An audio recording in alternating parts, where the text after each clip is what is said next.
বিসমিল্লাহির রহমানির রহিম। আসসালামু আলাইকুম রহমতুল্লাহি ওয়া বারাকাতুহু এভরিওয়ান। সবাইকে আমার রান্নার পর্ব দেখার জন্য সুস্বাগতম।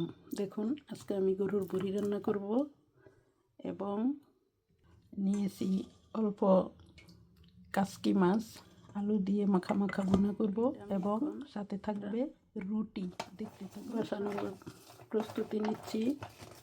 একে একে মাখা জোখা করে আজকে রান্না করব। একে একে দিয়ে দেব সবগুলি মশলা। দিয়ে দিলাম পেঁয়াজ কুচি, এখানে আমি নিয়েছি হলুদ, মাংসের বিফ মশলা, তেজপাতা, এই অল্প মিক্স মশলা আর কি, দারুচিনি, এলাচি এবং 2-3টা কাঁচামরিচ অ্যাড করে দেব। আমি মেখে মেখে রান্না করব, আপনারাও মেখে ঝুঁকে রান্না করবেন। এখন অ্যাড করে দিব আদা, রসুন এবং জিরা পেস্ট। এখন অ্যাড করে দেব অল্প পরিমাণ অলিভ অয়েল তেল। একটু ঝাল ঝাল রান্না করব, দেখতে থাকুন।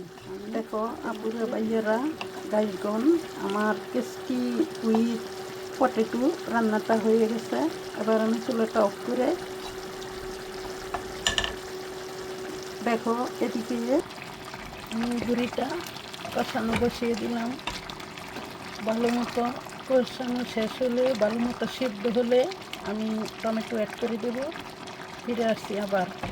এবং আমি সবসময় রুটিতে চালের গুঁড়ি অথবা চালের আটা অ্যাড করি, তাই আমি হালকা করে ভেজে নিলাম। দেখুন, আমি পানি অল্প অলিভ অয়েল তেল ইউজ করে পানিটা বলক আনিয়ে নিলাম, সাথে লবণ অ্যাড করেছি। এখন আমি দিয়ে দেব ডো বানানোর জন্য অল্প তেলে রাখা ভুঁড়ি। দেখতে থাকুন। সাথে অ্যাড করব আটা। দেখুন, এভাবে আমি আটাটা মথে নিলাম অথবা ডোটা বানিয়ে নিলাম। অনেক সফট হবে এবং শক্ত হবে না। খালি আটা রুটি শক্ত হয়ে যায়, তাই আমি অল্প চালের আটা ব্যবহার করি। Please give subscribe, like, comment and you can share. দেখতে থাকুন। শেষ করে নিলাম। উল্টে উল্টে এভাবে আমি রুটিও বলতে পারেন, ছোটো করে নান রুটিও বলতে নিলাম। চুলাটা অফ করে দিয়েছি। দেখুন কত সুন্দর। এভাবে রান্না করলে চেটে পুটে খাবে ছেলে বুড়ো সবাই। প্লিজ ভিডিওটির কোনো অংশ যদি আপনাদের মন ছুঁয়ে থাকে, ভালো লেগে থাকে, তাহলে সাবস্ক্রাইব দিন। থ্যাংকস এ লট। একে একে আমি সবগুলি রুটি সেদ্ধ করে নিলাম, অর্থাৎ সেঁকে নিলাম, খাওয়ার উপযুক্ত করে নিলাম। ফিরে আসছি আবার।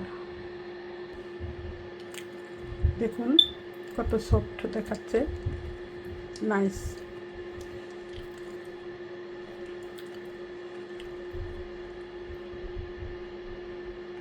থ্যাংকস এ লট। আল্লাহ হাফেজ।